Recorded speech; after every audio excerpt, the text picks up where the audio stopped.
Yeah, you get the 6 as an automatic. Yep. Hi everybody, my name is Marina Navitsky, and as you see, I am not the youngest student in the class.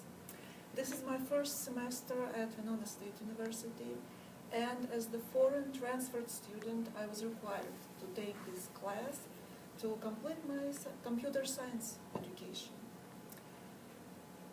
I'm nervous about public speaking, but I'm here and I'm looking at beautiful, young, smiling people, and I don't think I'm that scared anymore.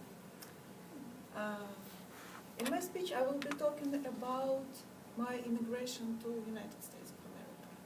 This is the first topic that came to my mind within the introductory speech, and because I know it, I lived it, I like to tell the story, and because it is a happy story. Originally, I'm from Belarus. Belarus is the country in the middle of Europe, between Poland and Russia, north of Ukraine, south of Lithuania. Belarusians are beautiful, hardworking, modest people. The country approximately twice bigger than Minnesota, with 11,000 lakes, 20,000 rivers, beautiful forests, and wildlife. Being in the middle of Europe means being in the middle of all historical battles, world wars, all political and economical disturbances. So the settled and peaceful conditions were rare. That's why the symbol coat of arms from historical times for Belarus is the horse riding knight with the upright sword in the right hand, defending the land, chasing the enemies. So this coat of arms dates back to 14th century, and it calls the chase or pursuit. Enough is history. Fast forward to 1996. We were a young family of 4 with 2 small children. My husband and I had good education, good jobs. We were working as engineers at the computer plant, and everything was good and normal. But political and economical disturbances were still going on. Even with our good salaries, all we can afford was our apartment and some food. So we looked and took supplemental jobs. My husband worked as the taxi driver during the night. I knitted, I saw, and I sold my masterpieces to buy some food, to get some entertainment. We bought clothes and food at the market instead of supermarkets. It was more affordable. And that was normal. That was the normal way of survival, and we had it much better than many people.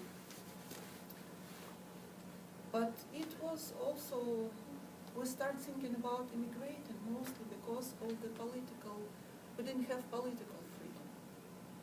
It means if you are not agree with the government, and if you want to go to the peaceful demonstration, you can be beaten, arrested, and put into jail.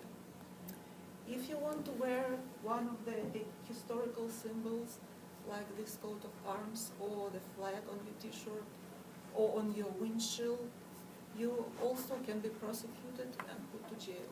So we dreamed about better life for us and for our children, but we didn't have even the start to start working on it. And suddenly we became very lucky. I was chosen as the candidate to receive the green card.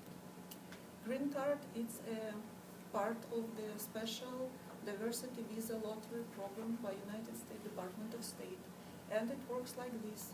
Every year many people from the whole world, from the countries with the low immigration quota, apply for this visa.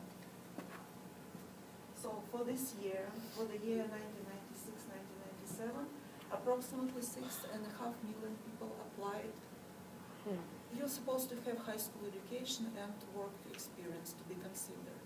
Out of 6.5 million, 100,000 were selected to be processed to the next step. And out of those, 55,000 visas will be issued. That's every year problem. That's the data from the results. We decided we will do everything that is possible to prove that we are good candidates. We traveled multiple times to Poland for medical tests. We jumped through every bureaucracy hoop that we have to. With the stress and rush and everything, we didn't even think that we might never come back, never see our parents, our siblings. But we knew we were making the right decision. And among those 450 people that year that got green cards in Belarus, we were. About the speedy process, we found out about this program in October. 1st of May, we arrived in Rochester with 2 children, age 6 and 3, and 3 suitcases. One with China, one with books, one with personal belongings. And we felt at home right away.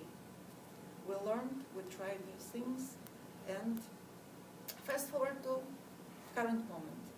I lost my job after 17 years working at IBM, and now I'm sharpening my programming skills. My husband works at Mayo Clinic as a system engineer. Our son works as a nurse and studying in the nursing program right here.